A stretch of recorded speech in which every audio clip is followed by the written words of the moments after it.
आज शहर में NICVD का दिल का मुफ्त इलाज का हॉस्पिटल बना है तो वो पाकिस्तान पीपल्स पार्टी ने बनवाया है। और हमारा हॉस्पिटल्स, हमारा NICVD सबके लिए मुफ्त है और सबके लिए बराबरी चलता है।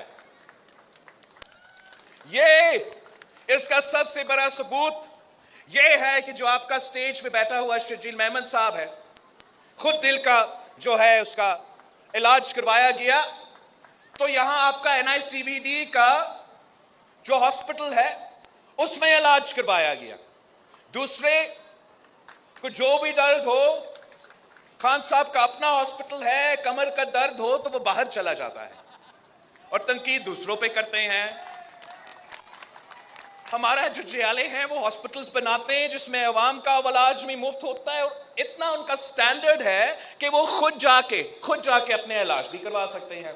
साथ साथ मजा का बात आपको बता दूं जिसका मुझे सबसे ज्यादा पसंद आया इस कहानी का, कि शर्जील मेमन साहब तो हार्ट अटैक हो रहा है, बेचारा परेशान है, भागते हुए सुबह 3-4 बजे NICVD हॉस्पिटल पहुंचता है।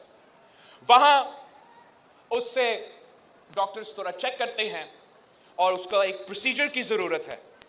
वजीर था सिंध हुकूमत का, उसको कहा गया मेरा NICVD के डॉक्टर्स की तरफ से कि आप इधर इंतजार करें, हम किसी और शहरी का भी इलाज करवा रहे हैं, जब इसका इलाज खत्म होगा तो फिर आप वजीर साहब आ सकते हैं, हम आपका इलाज करवाएंगे।